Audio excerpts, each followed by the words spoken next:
Hello and welcome to another podcast from me, Cruel Swords, where we look into the world of writing, publishing and getting yourself read, and if you're interested, also making some money and carving out a career for yourself in writing.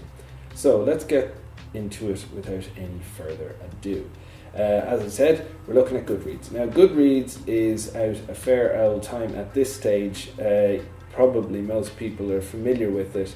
If you're not, it's basically a website that created with readers in mind, but also now at this stage, authors use it to promote their stuff.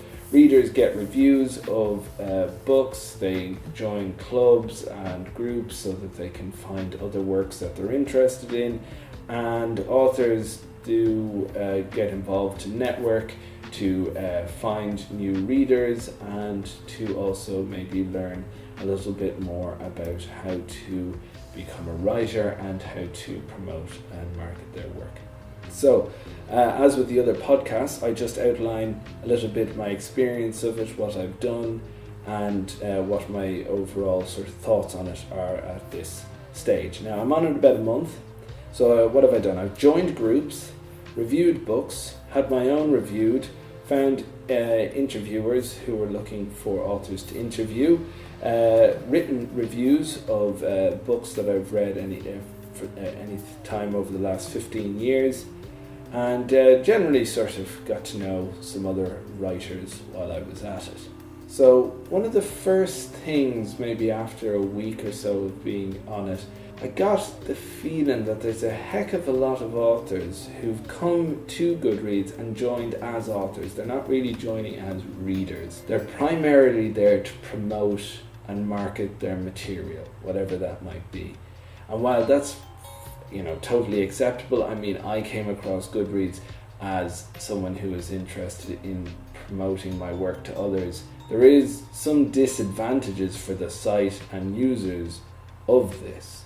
And one of those is that there's a lot of authors just carpet bombing groups with little messages with links attached, asking people to look at their book, to buy their book, to review their book. And while it's acceptable and understandable, it's not particularly good for the website and users overall, because there's a lot of these groups where there's not really anyone in them or reading them other than an author coming to try and tell people about what they've written. If you go to any group, you might find 200 posts, say a thread or a folder where it's specifically for people trying to kind of promote their latest work. There might be 200 posts and there might be 400 views.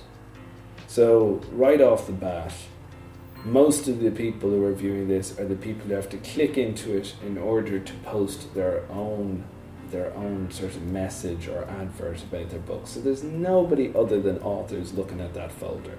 So that's one thing, just, that if you're coming to promote your work, you better come up with another plan, or at least another way of doing it, because that way spells just, nothingness. There's almost nothing to doing that. There is other ways, I guess, of getting your work out there, but that one for me just seems to be, if you're flogging a dead horse there, because you're just dropping your advert, flying away. The group is basically just a load of drive-by postings, which kind of do nothing for the group and they're not going to be interesting to readers either too much, because there's not enough in the advert to explain what the book is about, and you have no interest really in clicking the link because there's nothing that's driving you to want to do so. What have I been doing with it? I've also been reviewing books that I've been asked to review by an author, or books that I've just read over the years. And I've been doing this just kind of to flesh out my profile, to kind of add a bit of myself, and not just purely be someone who's looking to promote their material.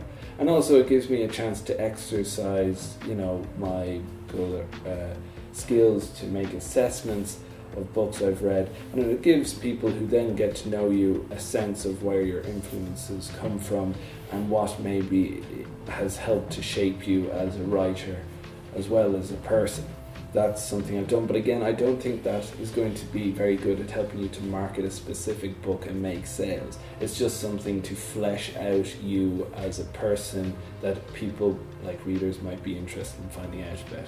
But I'm not a huge share bear online, so I don't make a point of telling people a lot about myself. I prefer the reviews are about as far as I'm willing kind of to go around that.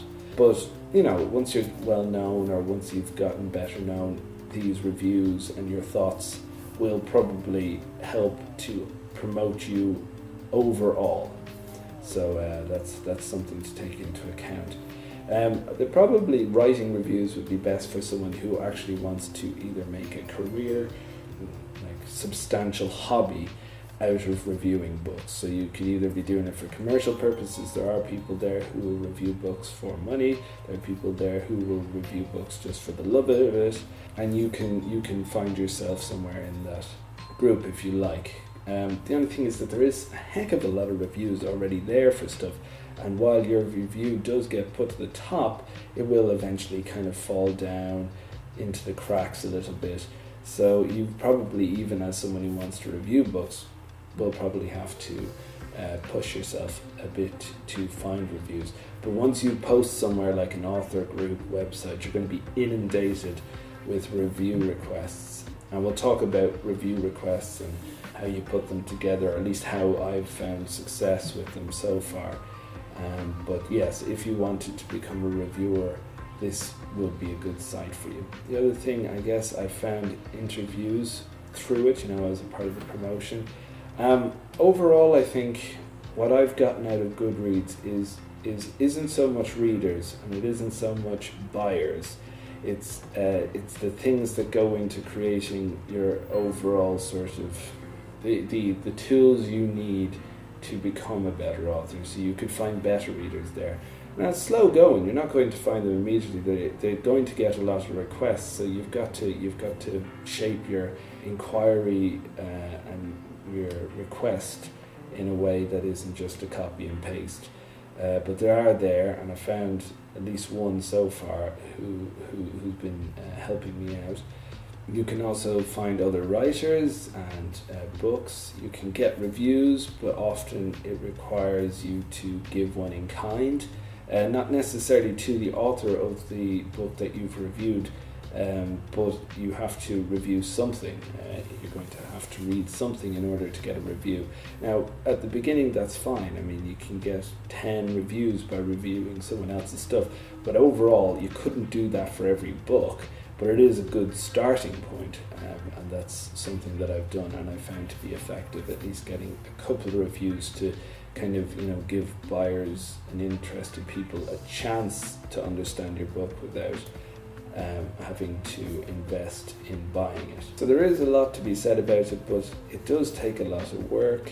It's not something that gives instant reward or instant sort of clicks to your website or clicks on your buying your book page on Amazon or Kobo or wherever you've put it. But there is certainly something to the site. Just don't expect instantaneous results. We'll probably go into further detail about it at another stage. If there is any questions you have related to Goodreads, you can put them at the bottom of the page in the comments section. If you found the podcast to be useful, click on the rest of them. There's other links to audio-visual stuff I've done elsewhere, and links to the book. Finally, if you are in need of a narrator or someone to help you with an audio project, and you like the sound of my voice, do get in touch. We can see what we can work out, and I'd be happy to help you in some shape or form. So look, that's it for today. Take care of yourself. Take care of each other. I've been Carul. I still am Carul. Goodbye.